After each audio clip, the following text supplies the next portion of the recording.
বিষ্ণু ঈসা ইসলাম বলেন, আশ-শাইতানু জাসিম আলা কলবি ইবনে আদম, শয়তান বনি আদমের কলবের মধ্যে এরকম খামচি মেরে বসে থাকে। খামচি বোঝেন তো? শয়তান বনি আদমের হৃদয়ে কলবে খামচি মেরে বসে থাকে। ফাইদা যাকারাল্লাহ খানাসা, যখন মানুষ আল্লাহর জিকির করে শয়তান দৌড়ে পালায়।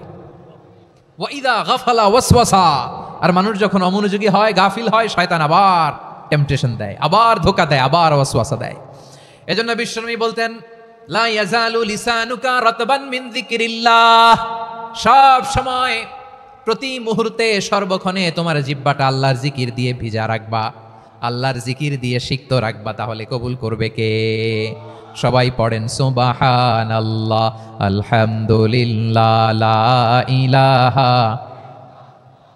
সুবহানাল্লাহ, আলহামদুলিল্লাহ, লা ইলাহা ইল্লাল্লাহ, লা ইলাহা ইল্লাল্লাহু মুহাম্মাদুর রাসূলুল্লাহ সাল্লাল্লাহু আলাইহি ওয়াসাল্লাম। প্রিয় ভাইরা, আল্লাহ তাআলার অনেকগুলো নাম আছে। আল্লাহ তাআলার এই নামগুলো ধরে তার নাম আমাদের ডাকতে হবে, জপতে হবে। বিষ্ণু ঈসা ইসলাম বলেন, ইন্না লিল্লাহি 99 ইসমান মিআতান ইল্লা ওয়াহিদা, আল্লাহর রয়েছে 99টা নাম, এক কম 100। এক কম, আমরা বাংলায় বলি না যে এক কম 100, মানে আসলে কয়টা? 99টা। বিশ্বনবী বলেন, আল্লাহর 99টা নাম আছে, মিআতান ইল্লা ওয়াহিদা, এক কম 100। মান আহসাহা দাখালাল জান্নাহ, যে ব্যক্তি 99 নাম মুখস্থ করে তার সিনার ভেতরে রাখবে, আল্লাহ তাআলা তাকে জান্নাত দিয়ে ধন্য করে দেবে। এবার বলেন, আল্লাহর নামগুলো জানার দরকার আছে না নাই?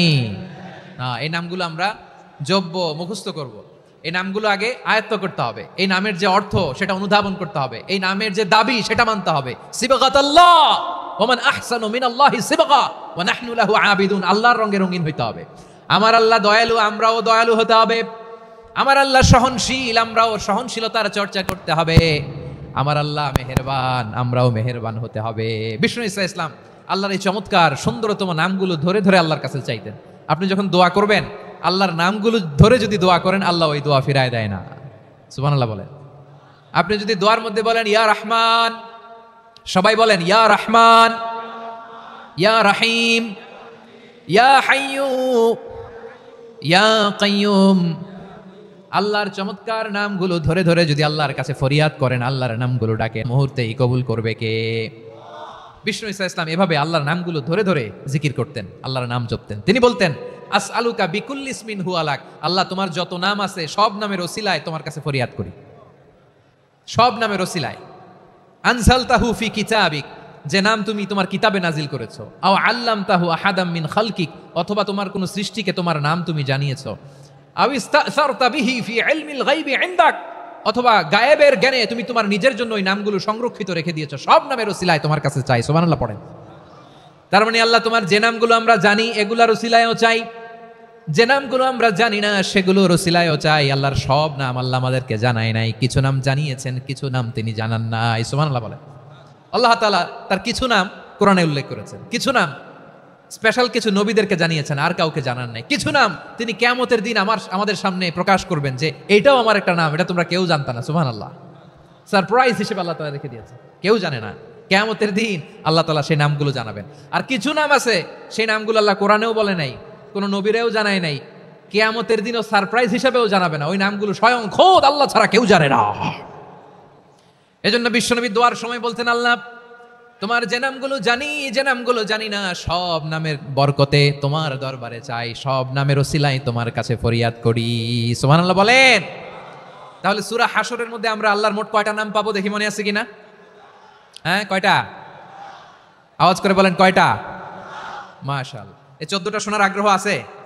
এই দু একজন যে ওঠা বসা করতেছেন, এই ডাস্টে তো ডাস্ট অ্যালার্জি হয়ে যাবে, ধুলাবালিতে আসার সময় তো অনেক ধুলা খাওয়াইছেন আমার এই জায়গায়। একটু শান্ত হয়ে বসেন, আমরা শান্ত হয়ে বসি, অল্প কিছু সময় কিছু কথা আলোকপাত করবো, তারপর আমরা বিদায় নিব। উঠবো না, কেউ দাঁড়াবো না, উঠবো না। সেই গতকাল থেকে, গত রাত থেকে আমি দেখেছি তো আপনাদের কাণ্ড কারখানা, ভিডিওতে দেখেছি, কাঁথা বালিশ নিয়ে গত রাতে চলে আসছে। তো অনেক কষ্ট করে অনেক সময় অপেক্ষা করেছেন, আর অল্প কিছু কয়েক মিনিট আপনারা বসেন, আমরা একসাথে বিদায় নেব ইনশাআল্লাহ। তাহলে প্রিয় বারুয়াখালীবাসী, বলেন তো সূরা হাশরের শেষ 3 আয়াতে আল্লাহর কয়টা নামের দেখা মিলবে? সবাই একসাথে আওয়াজ করে, কয়টা? আসুন আমরা শুরু করে দিই। আল্লাহ তাআলা বলছেন, হুয়াল্লাহুল্লাযী লা ইলাহা ইল্লা হুয়া আলিমুল গায়বি ওয়াশ শাহাদাতি হুয়ার রহমানুর রহিম। আল্লাহ বলেন হু আল্লাহ, তিনি হলেন আল্লাহ।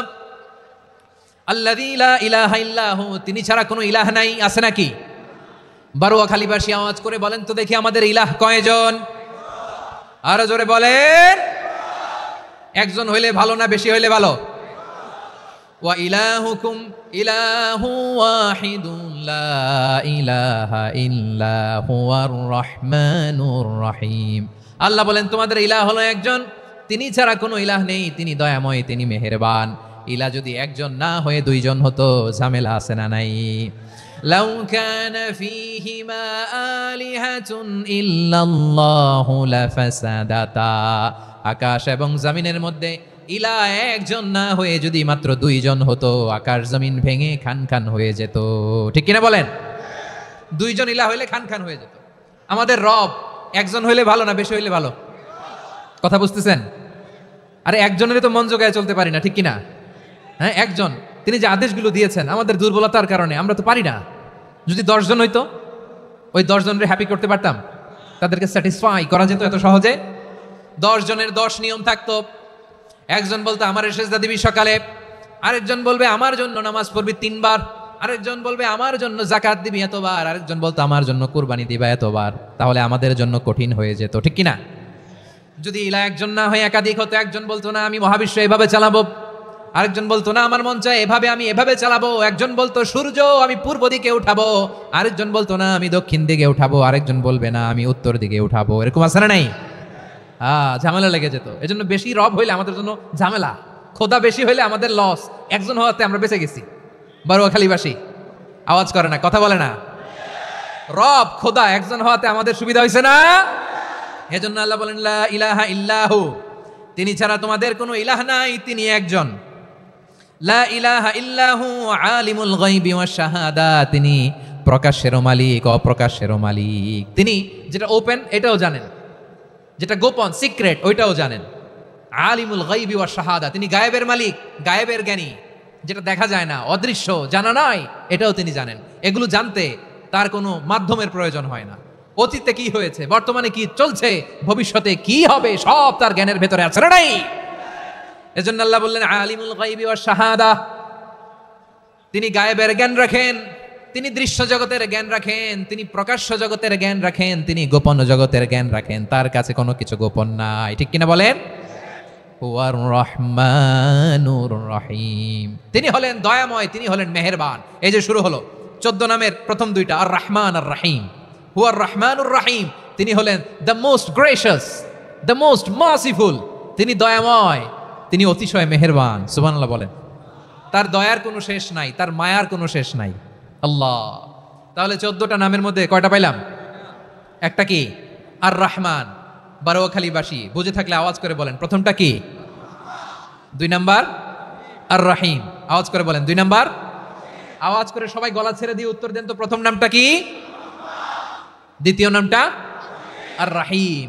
রহমান আল্লাহর one of the major names, আল্লাহর মৌলিক নামগুলোর মধ্যে গুরুত্বপূর্ণ একটা নাম হচ্ছে রহমান। গুরুত্বপূর্ণ নাম কি? রহমান, দয়ার সাগর, মায়ার সাগর। রহমানুন ফিদ দুনিয়া ওয়া রহিমুন ফিল আখিরা, এই দুনিয়ার জন্য আল্লাহ রহমান, দুনিয়াতে আল্লাহ সবাইরে দয়া করে, কাফিররাও করে, মুসলিমরাও করে। আর আখিরাতের জন্য তিনি রহিম, সেখানে কাফির মুশরিকদের জন্য আল্লাহর পক্ষ থেকে কোনো দয়া থাকবে না। চিল্লায় বলেন ঠিক কিনা? এজন্য আল্লাহ বললেন আমার মৌলিক একটা নাম হলো রহমান। আল্লাহর পরে অন্য কোন নাম দিয়ে যদি তোমরা আমার নাম প্রকাশ করতে চাও, জপতে চাও, ডাকতে চাও, তোমরা রহমান নামে ডাকো। রব্বুল আলামিন ইরশাদ করেন কুলিদুল্লাহ আও ইদউর রহমান আইয়াম্মা তাদউ ফালাহুল আসমাউল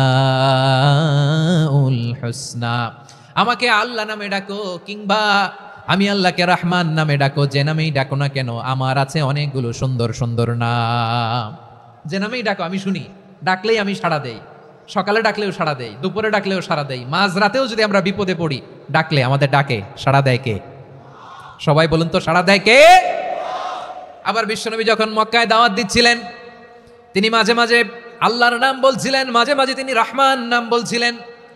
যখন তিনি বললেন ওয়া ইদা قيل لهم اسجدوا للرحمن قالوا وما الرحمن বিশ্বনবী মক্কায় যখন মক্কার কাফিরদেরকে কুরাইশদেরকে বলল তোমরা রহমানকে সিজদা দাও রহমানের ইবাদত করো রহমানের জন্য সিজদায় লুটিয়ে পড়ো মক্কাবাসী বলে রহমান আবার কে রহমান রে তো চিনি না রহমানকে আল্লাহ চিনি রহমান চিনি না মক্কাবাসী কি বলে কারে চিনে আল্লাহরে চিনে কারে চিনে না রহমান কে তো চিনি না রহমান আবার কোত্থেকে আসলো কে Rahman who is this Rahman যখন তারা বলে রহমান রে চিনি না আল্লাহর গায়রতে আঘাত লেগেছে আল্লাহ বলে রহমান রে চিনো না না তাদেরকে চিনানোর জন্য আল্লাহ ৭৮ আয়াত বিশিষ্ট আর রহমান নামে কোরআনে একটা সূরা নাজিল করেছেন যখন মক্কার কুরাইশরা বলে আল্লাহ চিনি রহমান চিনি না আল্লাহ বলে রহমান রে চিনো না তাহলে চিনে নাও রহমান নামে তিনি ৭৮ আয়াত বিশিষ্ট কালামুল্লাহ মাজিদে একটা গোটা সূরা নাজিল করে দিয়েছেন তিনি নাজিল করলেন আর রহমানু আল্লামাল